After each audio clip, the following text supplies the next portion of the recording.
Everybody!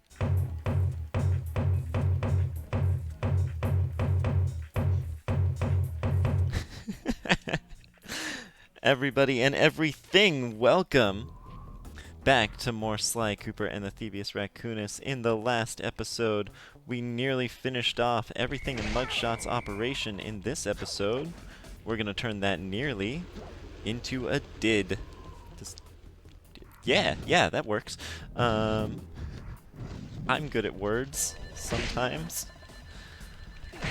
Okay, so our last level that we have to do for our 7th key is up this way.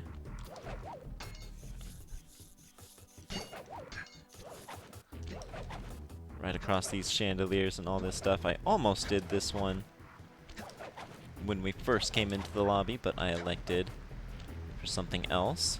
Back Alley Heist. Oh, this one is an old favorite of mine. Welcome to the back alley. You can actually see this level from the rooftop. I don't think you can see the rooftop from this level, but from the rooftop level you can actually see down into this courtyard that's made by all these buildings. I will show that now. In the meantime, we're gonna get off to a flying start. At least we get to see that guy's taunt animation. It's a good one. Doing is taking a bow before getting yanked back by his leash. I do love that enemy design. It is strange, though. It's one of those ones that raises uncomfortable questions, like if all the dogs are anthropomorphic and treated as a human would be, why is this one tied to a leash and running around on all fours? The same question we've been asking about Goofy and Pluto for decades. But these are unproductive questions in my line of work. So this level is going to have a lot of really missable, like really easily missable bottles hanging in midair. If you don't swipe down and hit them with the right timing, then you are out of luck. You're either going to have to replay the level or die and go back to your last checkpoint, which I will not be surprised if that happens. Now, all of these dogs that we're jumping on, I'm going to try and show off here. There we go. They're actually fountains. Whoop, this is fine. Okay. They're actually fountains spraying down to this bottom of the courtyard here. And when we destroy their heads, the water stops flowing. Because Sly is less Master Thief than Vandal, I'm coming to realize. He's still a Master Vandal, though, don't get me wrong.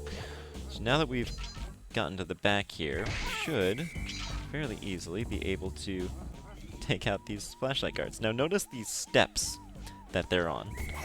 They're going to whistle, but unlike the ones in the Boneyard Graveyard, they're not going to come sprinting, because their AI is only set to register things on the same sort of plane that they're on, and since they can't go up steps, they don't come running. It's a sad existence, not being able to go up steps. Mugshot also isn't very accommodating to their needs. So he puts them there, and that's where they stay forevermore. Now this lower courtyard here is rather fun. There's just tons to break. I don't know that there's any bottles down here, though. Let's see. It's a deep fountain. We are still water immune, though, thanks to Suzanne Cooper, currently my favorite of the ancestors. There is one really entertaining thing about this courtyard, though. I will show that to you now. This ladder. It works just like any other ladder. It's how we get back up to where we were. But it has a strange property by being just close enough to the ground that Sly can reach for it, but can't grab onto it. So what happens if we stand beneath it and hold circle?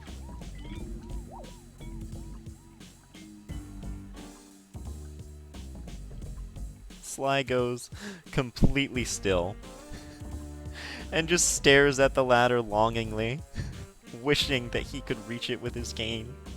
It's just like, please, player, look into his eyes. There's desperation there. Just please, please let me reach. His tail also goes completely rigid too, which is the only time in the entire game that that happens. No matter what else he's doing, his tail is always flicking or swishing, which is very satisfying, I have to say. I love how they animated his tail. So we're gonna head on over now. We've done the turnaround. So now we've got an interesting version of sideways walking. Crouched sideways walking. It's the only way that we can get across without being seen by these searchlights. Now, this is a really interesting perspective that's never used again in the game, where you're looking onward from the perspective of the searchlights that Sly is avoiding. It's really interesting. It puts me in mind of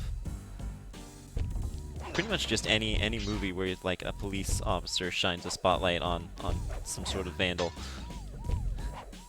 Now this is a fun sort of mini-game challenge. Collect the bottles as you bounce between the awnings. That was very successful. I've never gotten it in that few jumps. Whoa, that was a cool trick. Do it again. But yeah, it's a really cool sort of trick, and I wish they did it more. The oncoming spotlights. Now these are the bottles that are exceptionally easy to miss. But we nailed it. I'm really happy about that. So now, in this final stretch here, jailbird dogs are also funny. Like, does Mugshot make them wear the orange jumpsuit and the ball and chain, or is it a personal choice? We'll never truly know. Or maybe there might be a way to find out later. You think I'm joking. I'm serious. So we found our vault, and we are, of course, one bottle short, but they keep doing this. It's just a little ways ahead. I think they do that on purpose to try and make you panic. So there's our key, and here's our vault. And we're just about done here. I could have broken this code in my sleep. The combination is 565. 565. I wonder what made this one so easy. I have to say, it is very difficult. Oop, got it wrong again. It's very difficult to come up with something to say every time I'm putting in that combination.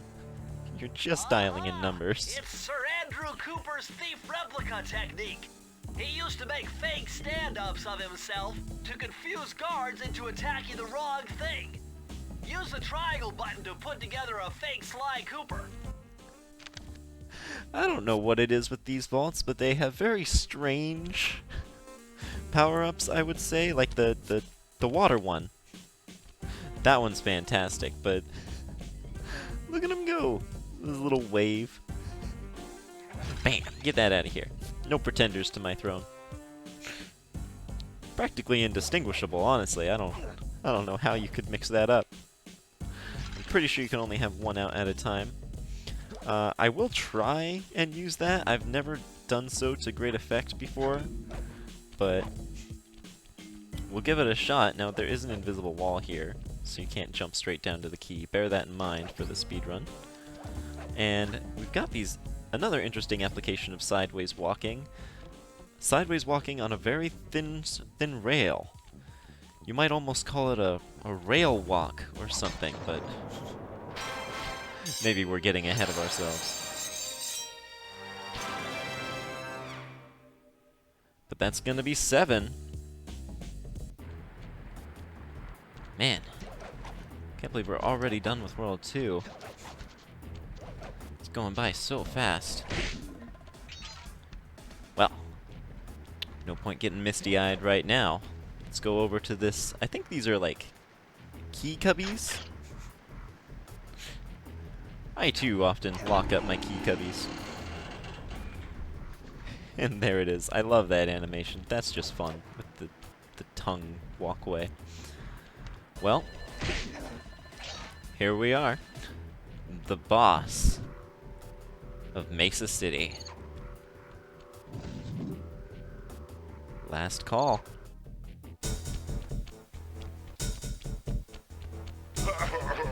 What?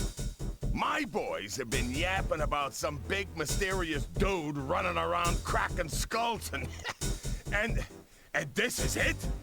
You're the monkey wrench in my operation? Some scrawny rat with a stick. Hey, wait a second. I seen that stick before. Maybe when my father knocked your block off with it. Your father? Wow. You're a Cooper? You know that Thingus Raccamagoocus had a lot of nice pictures, but way too many big words. So you don't mind just handing it over? What? What, are you kidding? You break into my place, steal my stuff, trash the joint. I feel transgressed and violated. Let's rock.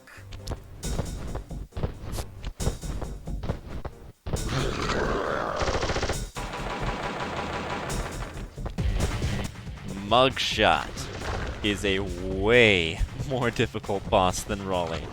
He will relentlessly chase you and try and gun you down with his dual machine guns. There's no way we can hurt him with Arcane, so what we gotta do... Muggshot's too strong for your pain. You're gonna have to find some other way to stop him. Ouch. Alright, so what we gotta do is, run around and flip these mirrors while using these giant light bulbs as cover. I don't know what kind of guns Muggshot's using that they don't break these light bulbs, or maybe I should just be really impressed with the light bulbs. I gotta get me some. Now, bear in mind that Muggshot actually can flip the mirrors with his guns. My beautiful gun is destroyed. Good thing I got a spare upstairs. And that's going to be how we do each of these 3 phases. This second one is by far the hardest, and I am down to 0 horseshoes for it, so I'm not going to be surprised if... Exactly... Wait, hang on, I didn't die? I really thought that hit me there. Okay, never mind, we're okay. We're doing okay so far. Every single one of his... Are they called footsteps if he's using his knuckles? I guess every single one of his knuckle steps causes the screen to shake. No, Muggshot, please. Alright, so this whole thing, there's no checkpoints, so we're gonna have to start down here on the first floor every time we kick things off again. The first phase, very simple. Just run in a circle and whack every mirror that you see. We did miss one because I was avoiding the bullets, but there's plenty of cover. No stress there. And we're back to the phase 2. Now, the fact that there's like some platforming involved, the mirrors. And you guys, I have an idea worthy of a master thief. Muggshot, get that decoy. No, not me. The little cardboard black stand-in. Yeah, it's working. Little does Muggshot know that little decoy is the real hero. Alright, so I'm pretty sure the bosses are too smart to fall for that. It'll probably work on some of the goons.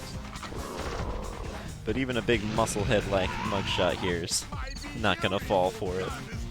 So back into the fray of things. At least his bullets aren't heat-seeking, you know? But hey, that reflects well on Muggshot's leadership. He's willing to give the really powerful tools to his henchmen while saving his old favorites for himself.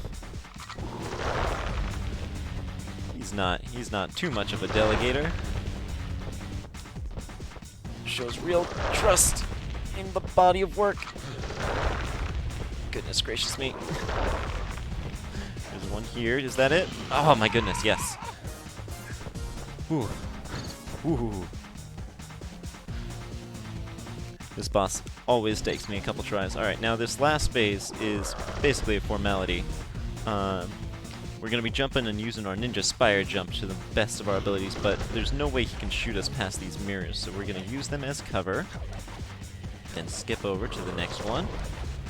And while we're waiting for him to shoot each time, we're just not gonna move. That's all it's gonna take. Once again, I have to draw attention to the pictures of the bosses underneath their health bar. The way that they grow panicked as the fight progresses has always just been really amusing. Almost got him. Once again, just gonna wait so that we have the maximum amount of time to jump between mirrors. And that's gonna just about do it here. Mugshot. Oh wait, hang on. Save my victory speech for the last mirror. Hang on. Okay, and that's gonna just about do it here. Mugshot, your reign may not have been long, but it was entertaining. This is impossible. A little pipsqueak like you beating a big, strong bruiser like me? It ain't right. You want all of that stupid picture book? You're gonna have to go down to Haiti and cross paths with Miss Ruby. And then believe you me, you don't want to be you. The Mugshot section of the Thingus Raccamagoocus contained an entry from my gunslinging ancestor, Tennessee Kid Cooper. His specialty was the rail walk and rail slide, moves perfected through a lifetime of theft in the Old West. Getting out of town proved to be a little more challenging than getting in. Having just missed us, Inspector Fox went for the next best thing and dragged that canine steroid case off to jail. That was the end of Mugshot's gambling empire, and Mesa City's citizens soon returned home. While me and the boys, well, we enjoyed the rest of our stay in America, and then returned to Paris, ready for our next mission.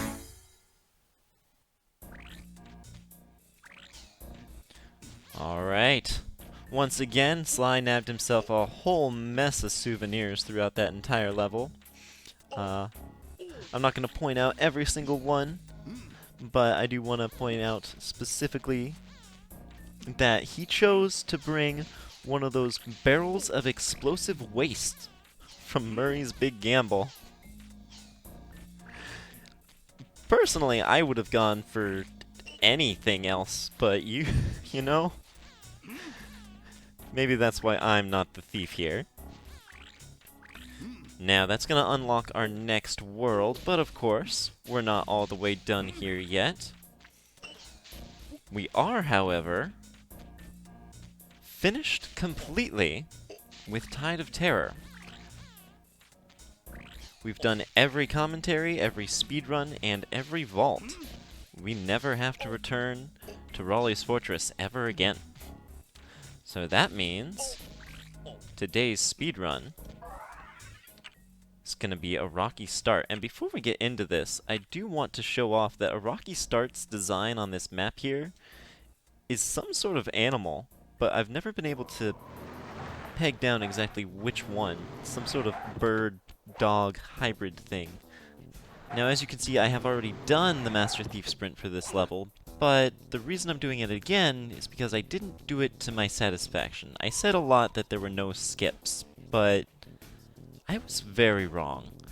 So I'm gonna redo it right here and show off that there are quite a few things you can jump straight past in a manner of fashions. And the most important is this dog. Through a glitch here that I did not quite pull off. Hang on.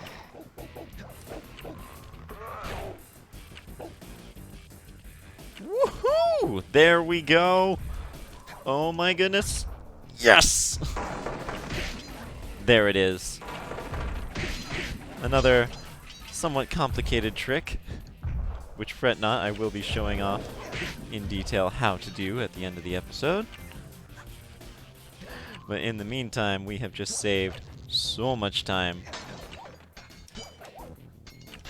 That simple jump, that single jump skips almost the entire level. Aww.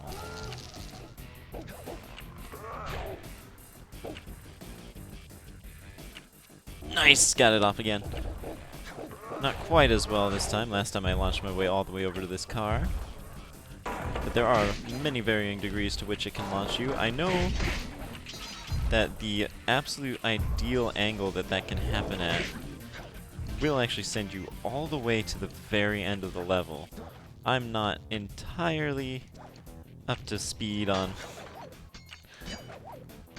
all the complexities of the glitches in this game that I could pull that off, but we did just save ourselves about 30 seconds.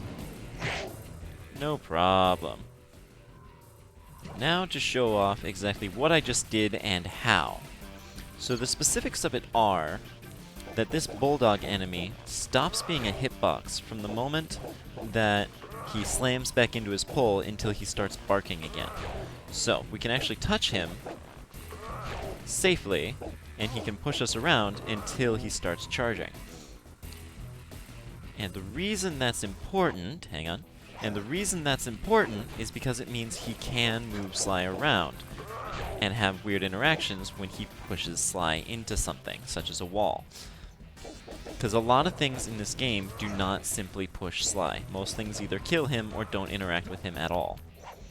So, what we're doing here is we're getting his attention from a specific angle, this one off to the left, wedging ourselves between him and his pole, and then when he turns towards us, he shoves us into the wall. The game, then with nowhere to put Sly, pushes Sly upwards. And depending on what exactly the angle and positioning of everything is, that will affect just how far the game actually does launch Sly. So I'm going to show, there are a great deal of variations on how far he can launch, but most of them are still helpful in the Master Thief sprint. That's a pretty good one. Got us sent straight over to Polly Shackles there.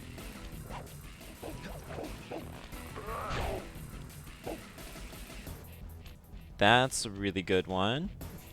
You can run along this entire upper ledge here for a long while.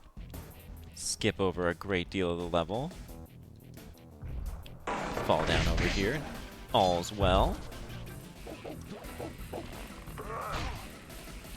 Now that's something you do want to look out for. If you try and run in too early, his snapback animation will actually kill you.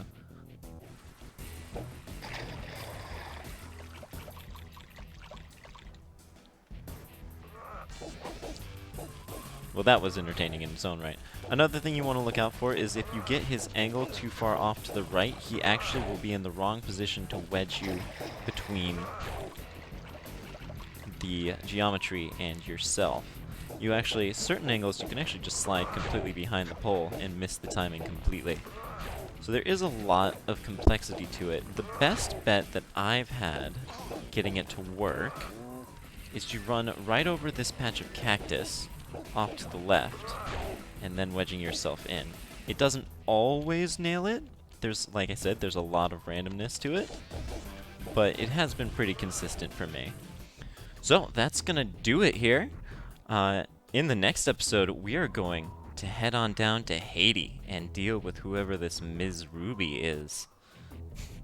I'll tell you right now, things are gonna get a little spooky. In the meantime, however, thank you guys so much for watching. I will leave you once again with some commentary by our talented developers. But if any of you guys are thinking about maybe touching that like button, well, let me just say, I'll break into your place, steal your stuff, and make you feel transgressed and violated. Let's rock. I did the kind of layout design for this world using Legos, and it actually turned out pretty close to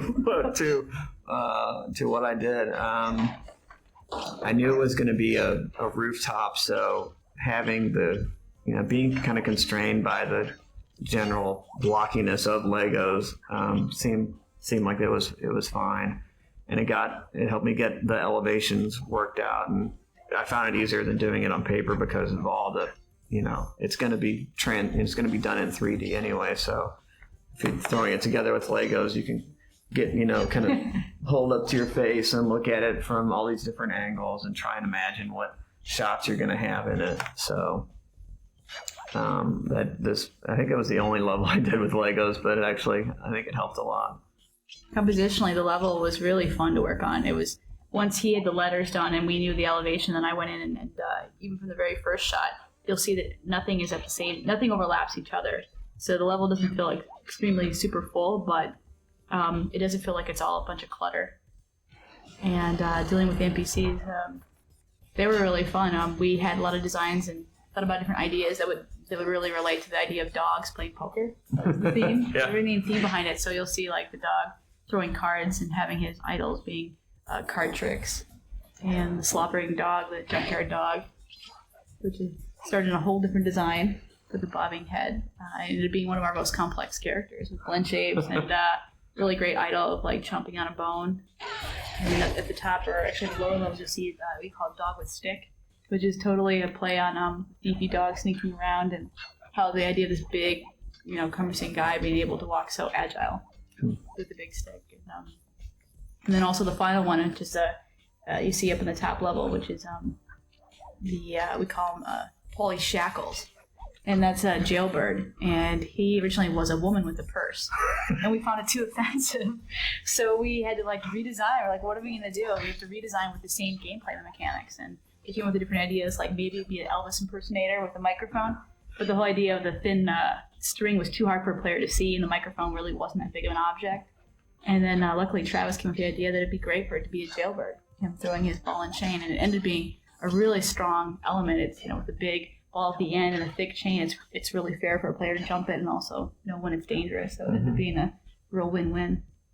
Well, a lot of the other game design stuff that's in this world besides the sign came out of brainstorming sessions with the people who were going to people like Suzanne and Karen and Dev, who were going to be directly involved in how this level was going to get fleshed out. So like the cars with the clues on them that drop away when you come off of them, I think that was Dev's idea, and having the sign, like the big bone that crashes through the wall and everything like that. So it was one of our better, very collaborative efforts. Definitely. Murray Sniper. This was actually the first. Well, of the levels that we did where Murray was active in it, this is the only one. I guess the driving levels made it too. Yeah. But this was an attempt to get Murray involved in the gameplay a little bit, get him out of the van into a situation where he's not comfortable, and have Sly cover him. Yeah. Plus, seeing his big belly all over, moving all Exactly. over was worth the price of admission. So probably the biggest challenge I think on this level was just getting the controls right. We went through how many? We went through about 3 or 4 different control schemes. We had fully manual. We had fully manual, which was people kind of hated. like the Binocicom, where you zoomed with the right analog stick, and people were having It wasn't good. it was too hard. Too hard. Then we did single click zoom. You had single click zoom, so you could be either fully out or near. fully in, and this was Better. It was better, but it wasn't great. And then finally auto zoom, Mm-hmm. where the guiding principle was Murray can never be off screen. Yep. And so what it is we want to try to keep Murray in focus all the time. So even if you move quite a bit away from him, you can still see him. He's pretty small on screen, but you can still see him, and this takes care of a lot of issues with you losing track of where he is. Yeah. And I think, that's all a result of probably the most frustrating thing for players when they were learning the game was if they didn't see Murray and Murray took damage, then all of a sudden you'd have to restart the level, and you didn't even have any idea why. So Yeah. it sounds kind of obvious, but it actually took us a reasonable amount of time to get there. That's correct. And then we had to fight all the sort of nausea issues with an auto zooming camera and all that stuff. But it seems like it worked out fairly well. We got close. Exit's right there. If I don't mess up those first jumps, then we should be good here. Let's go ahead and mess up the first jump. All right. Well, I'm just going to restart that one. Wait. There we go. Ow, what? That was just your hand. Sly, you don't need your hand.